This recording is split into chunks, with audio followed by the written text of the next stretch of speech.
Evening Varma గారు. Very good evening. మీరు వేడుకలు, వాళ్ళు ఆందోళనలు, నిరసనలు, కొడాల నాని గారు, రోజా గారు, ఇవన్నీ మీరు బయటలు వినే ఉంటారు. అవును సార్. సార్ ముందుగా వెంకటరెడ్డి గారికి, బాబు గారికి, అన్న కృష్ణాంజనేయులు గారికి, 99 టీవీ వీక్షకులకి, మీకు అందరికీ గుడ్ ఈవినింగ్. ఈ రోజు చంద్రబాబు నాయుడు గారు అండ్ ఆల్సో మంత్రివర్గం అందరూ కూడా ప్రమాణ స్వీకారం చేసి 2 సంవత్సరాలు పూర్తయినటువంటి సందర్భంగా వేడుకలు అండ్ ఆల్సో కూటమి ప్రభుత్వ విజయోత్సవాలు సభ తిరుపతిలో పెట్టడం జరిగింది. గుడ్. అయితే ఆ మాత్రం ఫ్రస్ట్రేషన్ ఉంటది కదా, ఘోరంగా ఓడిపోయి ఇప్పటికి కూడా ఎందుకు ఓడిపోయామనేటటువంటి లెక్కలు లేకుండా ఇంకా ఈవీఎంల మీద పడి ఏడ్చేటప్పుడు ఆ మాత్రం ఫ్రస్ట్రేషన్ ఉంటది కదా వర్మ గారు. ఇప్పుడు రాష్ట్ర ప్రజలందరూ కూడా సంతోషంగా ఉన్నప్పుడు వీళ్ళు ఇట్లాంటి ఫ్రస్ట్రేషన్ లోని, ఇట్లాంటి బూతులు తిట్టాల్లో, ఇట్లాంటి మాటలు మాట్లాడటంలో పెద్ద ఆశ్చర్యం ఏముంది? వీళ్ళు ఫ్రస్ట్రేట్ అవుతా ఉన్నారు. క్లియర్ గా వాళ్ళ పార్టీ అధినేత జగన్మోహన్ రెడ్డి గారు ఫ్రస్ట్రేట్ అయ్యి మా చంద్రబాబు నాయుడు గారి వయసు గురించి, ఆయన జనన మరణాల గురించి మాట్లాడే అంతటి నీచానికి దిగజారిపోయారు. వాళ్ళ మంత్రులకి ఫ్రస్ట్రేట్ అయ్యి ఏ పడితే అవి మాట్లాడుతూ ఉన్నారు. సో ఇవన్నీ కామన్. మేమేంటంటే మేము దూసుకుపోతా ఉన్నాం, అభివృద్ధిలో, సంక్షేమంలో కూటమి ప్రభుత్వం దూసుకుపోతా ఉంది. అదే మేము ఈ రోజు సభ పెట్టి మరీ చెప్పాం. మరి వీళ్ళు ఫ్రస్ట్రేట్ అవుతారు కదా. అక్కడెక్కడో దున్నపోతుని తీసుకొచ్చారట, ఆ దున్నపోతు ఫ్రస్ట్రేట్ అయ్యి ఎగిరి తన్నింది ముందోళ్ళని వెనకోళ్ళని. సో ఇక మన అంబటి రాంబాబు గారు రోడ్ల మీదకి వచ్చేసి ఇష్టం వచ్చినట్టు మాట్లాడుతూ ఉన్నారు.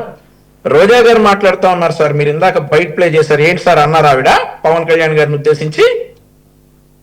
ఇదే ఆవిడకేటో ఈ కూరగాయలంటే బాగా ఇష్టం అనుకుంటాను సార్. సారీ టు సే, మళ్ళీ చెప్తున్నాను, ఐఎమ్ సారీ టు సే, మహిళలు నన్ను క్షమించాలి. ఇదివరకు ఈవిడ ఒక మాట అన్నారు సార్, ఈవిడికి ముదురు బెండకాయ చూసి మూడొచ్చుద్ది. ఆవిడన్న మాటే, నేను అన్నది కాదు. ఇదిగోండి మళ్ళీ వినిపిస్తా. ఈవిడికి ఈ ముదురు బెండకాయ చూసి మూడొచ్చుద్ది. సినిమాలో డైలాగా, ఎక్కడ డైలాగ్ అయినా కానీ సార్, సినిమాలో డైలాగ్ అయితే సినిమాలో డైలాగ్ గారు చెప్పమనండి. ఆవిడకి సో ఇట్లా మేము మాట్లాడతాం. జనసేన ప్రతినిధి బాబు గారు చాలా చాలా సాఫ్ట్. ఏమా వెంకటరెడ్డి చాలా ఫ్రస్ట్రేట్ అవుతున్నారు వినటానికి. ఫ్రస్ట్రేట్ కాదు, ఇప్పుడు డైరెక్ట్ గా మహిళకి కడుపైన చేయొచ్చు, ముద్దైనా పెట్టచ్చు, సిగ్గు లేకుండా మాట్లాడితే నేను ఆడు వీడంటా, ఆయన పార్టీ ఎమ్మెల్యే. మేమన్న మాట ఏం కాదు ఇది, ఆవిడన్న మాట. నీకు సబ్జెక్టు నువ్వు గొడవ పెట్టుకోవాలనుకుంటే గొడవ కాదు, సబ్జెక్ట్ మాట్లాడమన్నా. రోజాను కూడా సబ్జెక్ట్ మాట్లాడవా నువ్వు? ఓజీ క్యాబేజీ అంటే తప్పేంటి? దాంట్లో క్యాబేజీ పూలు పెట్టారు అంటారు. నువ్వు కొత్తగా వచ్చినట్లు డిబేట్లకి. ఏం సార్, ముదురు బెండకాయ చూసి మూడొచ్చుద్ది, క్యాబేజీ చూస్తే ఏమొచ్చుద్ది ఆవిడకి? సార్ చాలా తప్పు. కొద్దిగా సిగ్గు సరం ఉంటే నువ్వు విత్డ్రా చేసుకో. మనిషి పనులు ఉంటే విత్డ్రా చేసుకోవాలి. మాట్లాడు. కడుపు అన్నం లేకుండా అన్నం తింటే విత్డ్రా చేసుకో. ఊళ్ళో అసొంతం తింటే విత్డ్రా చేసుకో. నీ బతికితే నీ తెలుగుదేశం వాళ్ళు కడుపు అన్నం తింటారు. అసొంతం తిని బయలుదేరుతారా? సిగ్గా చదవ నీకు. సరే సరే వంశీ, అసలు మనిషి మనిషి పనులు ఉంటాయి కదా, పట్టుకులో ఉంటావా? సినిమా డైలాగులు ఇవన్నీ కూడా డిబేట్ లో కరెక్ట్ గా వదిలేయండి. సినిమాలో వాళ్ళు యాక్ట్ చేయమన్నప్పుడు వాళ్ళు ఏవో డైలాగులు ఇస్తారు, అది చెప్పింది మీద వెళ్ళాలంటే మళ్ళీ తీసుకొస్తారు. అదంతా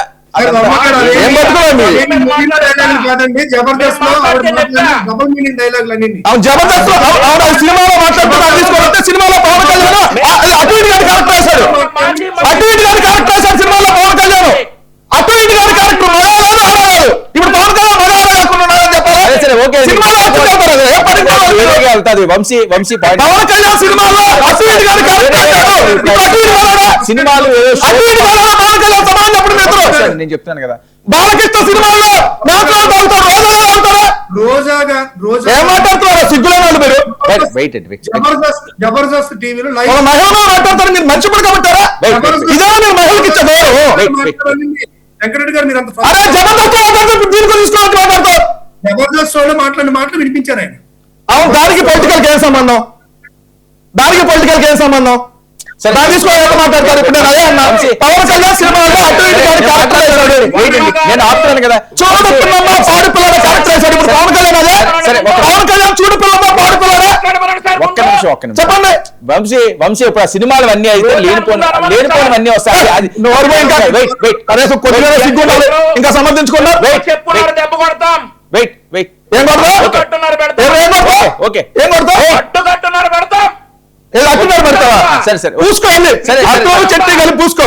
నువ్వు నీ మొహం అరే సబ్జెక్ట్ మాట్లాడడం చేత కానీ చదువుతాం తద్దమ్మా ఏ మాట్లాడతావు? వెయిట్ వెయిట్ వంశీ ఒక నిమిషం మీరు వెయిట్ చేయండి, మీరు వెయిట్ చేయండి. ఆ చెయ్యి తగ్గిస్తే మంచిది. వంశీ వంశీ అరే అది ఏమో జబర్దస్త్ మాట్లాడతాం ఏముందండి వినండి. ఎవరు పట్టుకొచ్చారు ఈ చెత్త బ్యాచ్ని? అరే కనీసం కామన్ సెన్స్ లేదు. Vamsi Vamsi time waste. వంశీ వంశీ వంశీ వంశీ ఆయన ఆగుతాడు. వంశీ వంశీ పాయింట్ లేవండి, పాయింట్ లేవండి. ప్రతిసారి కడుపు అన్నమే రా తినేది. సరే వెయిట్ వెయిట్ వెయిట్ పాయింట్ లేదండి, పాయింట్ లేదండి. ఏంటి కాదు 2 సంవత్సరాలు వంశీ వంశీ 2 సంవత్సరాలు ఏంటి మీరు సాధించింది ఈరోజు సంబరాలు చేసుకోవడానికి? పాయింట్ లో రండి సార్. ఒక్క 2 నిమిషం నన్ను మాట్లాడివ్వండి. పర్సనల్ వద్దండి, పర్సనల్ వద్దు. సినిమా డైలాగులు షోలో డైలాగులు కాకుండా మాట్లాడండి. పర్సనల్ ఏం లేదు సార్, పర్సనల్ ఏం లేదు. కడుపుకు అన్నం తినేవాడైతే 76 సంవత్సరాల వ్యక్తి ఎప్పుడు పోతాడు అనేటటువంటి మాట మాట్లాడతాడా సార్? ఆయన అనమన్నాడు సార్. నేను నీ గురించి చెప్తా, నీ గురించి చంద్రబాబు గురించి ఇప్పుడు కూడా 75 ఏళ్ళ వయసులో కూడా సిగ్గు లేకుండా రోజు మాట్లాడే మాటలు, సిగ్గు లేకుండా మాట్లాడే మాటలు. నువ్వు రోజా గారి మీద మాట్లాడింది విత్డ్రా చేసుకో, విత్డ్రా చేసుకో. నువ్వు మాట్లాడు కంటిన్యూ చేయి. ఇది పద్ధతి కాదు. నువ్వు చాలా ఎక్కువ మాట్లాడుతా ఉన్నావు, తగ్గించుకుంటే మంచిది. డిబేట్ లాగా చేస్తావు. కడుపు కన్నం తినేవాడితో అరే నువ్వు తింటున్నావు ఎన్నిసార్లు చెప్పాలి నీకు? అరే నువ్వు మనిషి ఎన్నిసార్లు చెప్తుంటే కడుపు కన్నం ఒకప్పుడు మనిషి ఆలోకిస్తున్నాను, మనిషి పరిస్థితి ఏర్పడింది. వంశీ 2 ఏళ్ళు ఏం సాధించారు మాట్లాడండి. Time waste. వదిలేండి వదిలేండి. 2 సంవత్సరాలు ఏడు సత్యమే కదా. 2 సంవత్సరాల్లో ఈ రోజు సంబరాలు చేసుకోవడానికి ఏమేమి సాధించారు, ఏమి చేయలేదన్నది వాళ్ళ కామెంట్స్. దానిలోకి రండి సార్. ఒక నిమిషం. ఇంకా వెంకటరెడ్డి వస్తే చాలా అడగాలని అనుకున్నాం, మరి అడగమంటారా వద్దో చెప్పండి. పర్సనల్ ఉంటే కూర్చొని అడుగు. 2 సంవత్సరాల్లో సరే వెంకటరెడ్డి ఏం కదిలిస్తాడుగా మధ్యలో. 2 సంవత్సరాల్లో తల్లికి వందనం, అన్నదాత సుఖీభావ, దీపం 2, స్త్రీ శక్తి, యువగళం, ఆడబిడ్డ నిధి, పింఛన్లు, అన్నా క్యాంటీన్లు. ఇక బీసీ సంక్షేమానికి వస్తే 2022, 24, 25 నుండి 39,007 కోట్లు, 2025, 26, 47,456 కోట్లు, 2025, 26, 51,000 కోట్ల నిధులతో బడ్జెట్ కేటాయించాం. ఈ ఏడాది బీసీ సప్లై కింద 15,000 కోట్లు ఖర్చు చేశాం. ఆ తర్వాత చెప్పుకుంటే హౌసింగ్ 2 ఏళ్లలో 5,50,000 గృహ ప్రవేశాలు జరిగాయి. PMJY పథకం కింద ఎన్టీఆర్ హౌసింగ్ పథకం ద్వారా 4 లక్షల దరఖాస్తులు సేకరించాం. వారందరూ కూడా ఇల్లు ఇవ్వబోతా ఉన్నాం. మైనింగ్ లో ఉచిత ఇసుక విధానం పునరుద్ధరణ చేశాం. సేవరేజ్ ఫీజు రద్దు చేశాం. ట్రాక్టర్లు, ఎడ్ల బండ్ల ద్వారా ఇసుక ఉచితంగా రవాణా చేసేటట్టు చేశాం. పోర్టులు నిర్మించాం. గిరిజన అభివృద్ధి కోసం మేము పాటుపడ్డాం. ఎస్సీ సంక్షేమం కోసం పాటుపడ్డాం. అదే మాదిరిగా ప్రజా రాజధాని అమరావతిని పూర్తి చేస్తామని చెప్పి మాట ఇచ్చాం. పోలవరం పూర్తి చేయబోతా ఉన్నాం. విద్యాశాఖలో సంస్కరణ తీసుకొచ్చాం. ఈ రోజు రాష్ట్రంలో వీళ్ళు ఆపేసినటువంటి అన్నా క్యాంటీన్లు కావచ్చు, వీళ్ళు ఆపేసినటువంటి పథకాలు కావచ్చు, శాంతి భద్రతలు పునరుద్ధరించాం. ఈ రోజు ఆంధ్రప్రదేశ్ రాష్ట్రం అభివృద్ధి వైపు దూసుకుపోతా ఉంది. అదే మేము ఈ రోజు సభల్లో చెప్తే వీళ్ళు రోడ్ల మీదకి వచ్చేసి క్యాబేజీలు, గొడ్డళ్ళు, ఆంబోతులు అంటారా, తున్నపోతులు, వాటిని పెట్టి ప్రదర్శనలు చేస్తారా? మరి కడుపు అన్నం తింటున్నామని ప్రశ్నిస్తారా? సార్ వీళ్ళు. సరే సరే ఓకే. నా క్వశ్చన్ ఒకటే వర్మ గారు, నా క్వశ్చన్ ఒకటే. 76 సంవత్సరాల వయసు ఉన్నటువంటి వ్యక్తి మరణం గురించి మాట్లాడుతా ఉంటే ఎప్పుడు పోతాడని మాట్లాడే వీళ్ళ కడుపుకి ఏం తింటా ఉన్నారు సార్? సరే సరే ఓకే ఓకే సరే. కృష్ణాంజలి గారు ఏంటి మళ్ళీ మొదలైనట్టున్నది ఏపీలో? నమస్తే వర్మ గారు. నమస్తే మెంబర్స్ అందరికీ నమస్కారం. ఆంధ్రప్రదేశ్ లో కూటమి ప్రభుత్వం ఏర్పడి 2 సంవత్సరాలు అవుతుంది. ఈ 2 సంవత్సరాల్లో ఏం చేశారు ఏంటి అనేటువంటి దాని మీద వంశీ గారు గొక్క తిప్పుకోకుండా చాలా విషయాలు చదివారు. ఇవన్నీ కూడా ఎవరికి చేశారు? ప్రజలకే చేసింది. ఆయన చెప్పినవన్నీ కూడా ప్రజలకే చేసింది. అంటే ప్రజలకు చేసినప్పుడు ప్రజల డెవలప్మెంట్ సంబంధించినటువంటి వ్యవహారాలన్నీ ప్రజలకు తెలుస్తాయి. అయితే దీనికి 2 ఏళ్ళైంది. మేము అద్భుతమైనటువంటి అభివృద్ధి చేశాము అని విజయోత్సవాలుగా ఈ సభలు పెట్టుకొని ఈ విధంగా డంకా వేసి ప్రజలందరికీ ఇంత ఖర్చుతో చెప్పుకోవాల్సినటువంటి అవసరం లేదు. దీని ద్వారాగా ప్రజాధనం వృధా అవుతుంది తప్ప ఇంకొకటి కాదు. ఈ విధంగా ప్రజలకు ఏమేం చేశారో మీకు తెలుసు, అందరికీ తెలుసు.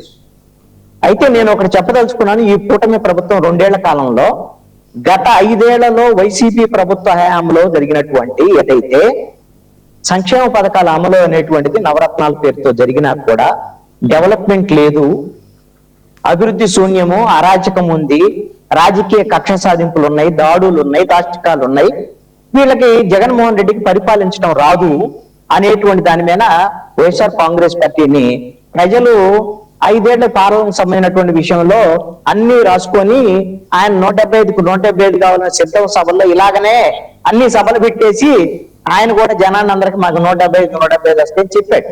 చెప్తే ఏమైంది? అయ్యా జగన్మోహన్ రెడ్డి, నీ పరిపాలనకి నీకు ఇచ్చే మార్కులు నీకు 175కు 175 కాదు, ప్రతిపక్ష హోదా కూడా అవసరం లేదు, నువ్వు ముఖ్యమంత్రిగా పనికిరావు, ప్రతిపక్షంగా నాయకుడిగా పనికిరావు అని 11 సీట్లు ఇచ్చారు. ఇప్పుడు వాళ్ళు వచ్చి ఏం చెప్తున్నారు? 2 ఏళ్ళు అయింది, ప్రతిపక్ష పార్టీ వాళ్ళు ఖచ్చితంగా వాళ్ళ బాధ్యత ఉంటుంది.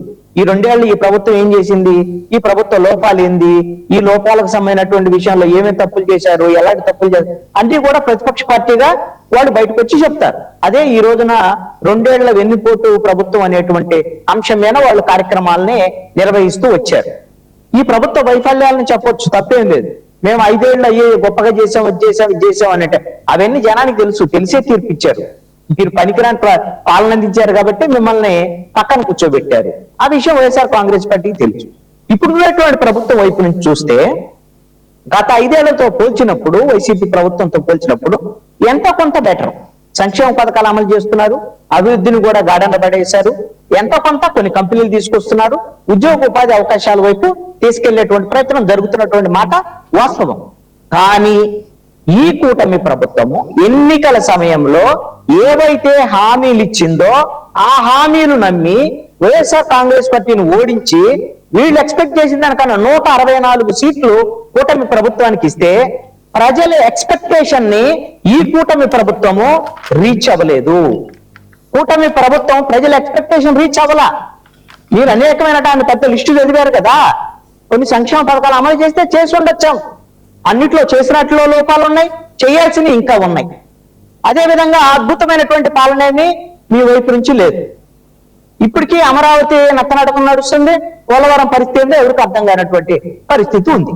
మరి ఇలాంటి పరిస్థితుల్లో మీరు ఏదో గొప్పగా చేశామని చెప్పేసి ఏదో సభలు పెట్టేసి జనాన్ని మభ్యపెట్టేటువంటి ప్రయత్నమో, ప్రజాధనాన్ని దుర్వినియోగం చేసేటువంటి ప్రయత్నమో ఎందుకు అని నేను అడుగుతున్నాను.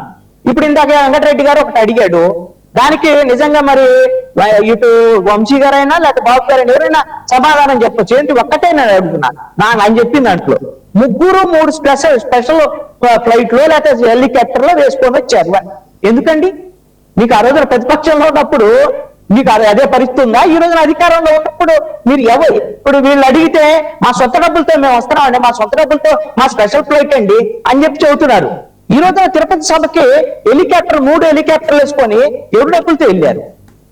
మరి ఈ విధంగా మీరు మొన్న ఎవరైతే ఆ రోజు ఇదిగో కాన్వాయ్లో చంద్రబాబు నాయుడు 3 వాహనాలు, అదే విధంగా పవన్ కళ్యాణ్ 2 వాహనాలు, సైకిల్ దొక్కుతున్న చంద్రబాబు నాయుడు, ఇవన్నీ కూడా ఈ ప్రచారాలు ఎందుకు? మరి ఇది అవసరం లేని ప్రచారం కదా. ఆ రోజు ఒక రోజుకి ఆ విధంగా చేసేసి మళ్ళీ 2వ రోజు వచ్చేసరికి ఈ విధమైనటువంటి ప్రజాధనాన్ని దుర్వినియోగం చేయడం దేనికి? ఈ రోజు చంద్రబాబు నాయుడు ఏం చెప్తున్నారు? మేము ప్రజలకి ఐసీయూలో ఉన్నటువంటి ఆంధ్రప్రదేశ్ రాష్ట్రాన్ని ఏదో ఈ రోజున ఆక్సిజన్ అందించేటువంటి ప్రయత్నం చేస్తున్నామని చెప్తున్నారు. అంటే దీని మీన్స్ ఏంటి? ఒక పేషెంట్ ఐసీయూలో ఉంటే ఆక్సిజన్ అందిస్తున్నా అంటే బతుకుతాడో లేదో గ్యారంటీ లేదు. ఈ రోజు ఆంధ్రప్రదేశ్ ప్రభుత్వం 2 ఏళ్ల పరిపాలన తర్వాత బతికిద్దా పోయిద్దా లేదనేటువంటి గ్యారంటీ లేనటువంటి మాటలు చంద్రబాబు నాయుడు మాట్లాడుతున్నాడు. అదేమంటే వైఎస్ఆర్ కాంగ్రెస్ పార్టీ అది చేసింది, అవినీతి చేసింది, లేకపోతే అప్పులు చేసింది, ఇవన్నీ చేసిన తర్వాతే కదా మీరు ఎన్నికల సమయంలో చెప్పింది. వైఎస్ఆర్ కాంగ్రెస్ పార్టీ 10 లక్షల కోట్లు అప్పు చేసింది, మేము వస్తే సంపద సృష్టిస్తాం, మేము వస్తే మొత్తం మీకు కావాల్సినటువంటి అభివృద్ధి అంతా చేస్తాం, సంక్షేమ పథకాలను డబుల్ చేస్తాం, ఇన్ని చెప్పినటువంటి మీరు మరి ఏం చేశారు? మరి ఇప్పుడు ఆక్సిజన్ మాత్రమే అందిస్తున్నాం, వాళ్ళు ఇవన్నీ చేసి పెట్టారు, వాళ్ళు అప్పులు చేసిపోయారు అని ఇవన్నీ చేతకాని మాటలు ఎందుకు చెప్తున్నారు? మరి అలాంటి మరి ఇబ్బందికరమైనటువంటి పరిస్థితి ఉన్నప్పుడు ఎందుకు హెలికాప్టర్లు వేసుకొని తిరుగుతున్నారు? ఎందుకు ఈ సభలు పెడుతున్నారు? ఏ జనానికి తెలియదా? మీరు కానీ అభివృద్ధి చేస్తే అభివృద్ధి వాళ్ళకే వెళ్ళేది, జనానికే వెళ్ళేది. జనం దగ్గరికి 2 ఏళ్ళు అయింది, మీరు ఎన్నికల తరహా సభలు పెట్టేసుకుంటున్నారు, సభలు పెట్టే జనానికి చెవుల్లో ఓదరు కొడుతున్నారు. ఎందుకు ఇవన్నీ కూడా నేను చెప్పేసి నేను స్పష్టంగా అడుగుతున్నాను. ఈ రోజున కూటమి ప్రభుత్వం వైపు నుంచి ఏదైతే ప్రశ్నలు వస్తున్నాయో ఈ ప్రభుత్వం యొక్క వైఫల్యాలు, అదే విధంగా అవినీతి, కుంభకోణాలకు సంబంధించినటువంటి విషయంలో వైఎస్ఆర్ కాంగ్రెస్ పార్టీ అడిగింది కాబట్టి వాళ్ళు ఆ రోజున ఫెయిల్ అయ్యారు, వాళ్ళు అలా చేశారు, ఎలా చేశారు, ఇవన్నీ అయిపోయినాయి. ప్రజలు ఆల్రెడీ తీర్పిచ్చేశారు. వైసీపీ గురించి మాట్లాడటానికి ఏమీ లేదు. డిఎస్సి దగ్గర నుంచి మిగతా అవినీతికి సంబంధించినటువంటి వ్యవహారాల మీద, అదే విధంగా ఎమ్మెల్యేలు, మంత్రులు, ఎంపీలు ఈ అవినీతి కార్యక్రమాలకు సంబంధించినటువంటి వ్యవహారాల మీద ఇది ఆంధ్రజ్యోతి, ఈనాడు, అదే విధంగా తెలుగుదేశానికి మద్దతు ఇచ్చేటువంటి ప్రముఖమైనటువంటి మీడియా ఛానల్స్ వచ్చేటువంటి కథనాలకు కూడా ఈ రోజున సమాధానం లేనటువంటి పరిస్థితి ఉంది. ఒక్కళ్ళ మీద చర్యలు తీసుకునేటువంటి పరిస్థితులు లేవు. వాళ్ళ మీద చర్యలు తీసుకోవడానికి లేకుండా మా రెడ్ బుక్ ఉంది, రెడ్ బుక్ తన పని తాను చేసుకోవడం. ఏ రెడ్ బుక్ జనం మీద పనిచేస్తుందా? ఏ అవినీతికి సంబంధించినటువంటి పనిచేసేటువంటి ఎమ్మెల్యేల మీద, ఎంపీల మీద, మంత్రుల మీద పనిచేయదా? చంద్రబాబు నాయుడు నేను ఉపేక్షించేది లేదు, చర్యలు తీసుకుంటా, సీరియస్ అయ్యే చంద్రబాబు నాయుడు అని చెప్తూ ఉంటారు. ఏ ఒక్కరి మీద ఆయన చర్యలు తీసుకున్నటువంటి పరిస్థితి ఉన్నాయా? వీళ్ళందరూ ఎవరు ధనాన్ని తింటుంది? ప్రజాధనాన్ని దోచుకుంటున్నటువంటి పరిస్థితి మంత్రుల వైపు నుంచి, ఎమ్మెల్యేల వైపు నుంచి ఉన్నటువంటి పరిస్థితి ఉంది. రోజుకు పుంకాలు వార్తలు వస్తున్నటువంటి పరిస్థితుల్లో దాని మీద చర్యలు లేవు. మీరు ఈ రోజున సభలు పెట్టేసి గొప్పగా ఎన్నికల ప్రచారంలో లాగా గొప్పలుగా ఈ రోజున గొప్పలు చెప్పుకునేటువంటి ప్రయత్నం చేస్తున్నారు. ఈ రోజున కూటమి ప్రభుత్వం 2 ఏళ్ల తర్వాత వీళ్ళకేసేటువంటి మార్కులు అత్యవసర మార్కులు.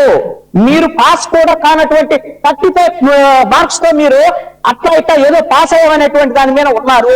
ఇంకా నెక్స్ట్ పరిపాలనకు సంబంధించినటువంటి వ్యవహారంలో మిమ్మల్ని ఉంచాలా, దించాలా అనేటువంటి విషయం ప్రజలు నిర్ణయించుకునేటువంటి పరిస్థితులు ఉన్నాయి. కాబట్టి మీరు ప్రజలకు సంబంధించినటువంటి అభివృద్ధి కార్యక్రమాల విషయంలో పనిచేయడానికి ప్రయత్నించండి. అంతే తప్ప ప్రచారాలు చేసుకోవడానికి కాదు. వీళ్ళు చెప్పేటువంటి డైలాగులన్నీ ఏంటో రాసుకుంటున్నారు కదా. ఒకళ్ళు గొడ్డలు అంటారు, ఇంకోళ్ళు గొడ్డలతో నరుకుతామంటారు. ఏంటి ఇవన్నీ అంటే పిఆర్ టీమ్స్ అండి, పబ్లిక్ రిలేషన్స్ టీమ్స్.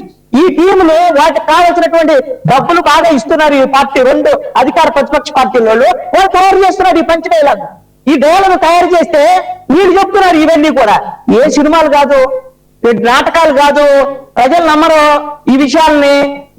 మీ పబ్లిక్ రిలేషన్ పిఆర్ టీములతో చేసే పనులు కాదు కావాల్సింది. ప్రజలకు అన్ని తెలుసు. పిఆర్ టీములు చెప్పేటువంటి మధ్య పెట్టే విషయాలను ప్రజలు నమ్మరు. పబ్లిక్ అనేటువంటి వాళ్ళు గుప్తుడు చిట్టా తరహాలో మీ యొక్క జాతకాలు మొత్తాన్ని కూడా అన్ని రాసి పెట్టుకుంటారు, ప్రతిదీ రాసి పెట్టుకుంటారు. రాసి టైం వచ్చినప్పుడు వాళ్ళు సరైనటువంటి తీర్పిస్తారు. వైఎస్ఆర్ కాంగ్రెస్ పార్టీ కూడా ఎలాగని అనుకొని 175 కావాలని కలరు కానీ ఒక్క బార్లో పడ్డది. కూటమి ప్రభుత్వం కూడా అదే తరహాలో వెళుతుంది. ఇంకొక వేరే రూట్ లో ఏమి వెళ్ళటం లేదు. కూటమి ప్రభుత్వం ఇప్పటికైనా సరే సరైన దిశను మార్చుకోండి. మీరు జగన్మోహన్ రెడ్డిని ఫాలో అవటం మానండి. జగన్మోహన్ రెడ్డి పోయి రోజున ఏం చేయాలో తెలియక బెంగళూరులో తపస్సు చేసుకుంటారు. మీకు కూడా ఏమన్నా మరి 2029 తర్వాత మళ్ళీ హైదరాబాద్ కు పోవాలని ఉందా లేదని మీరు తెలుసుకోవాల్సినటువంటి అవసరం. రైట్. ఓకే.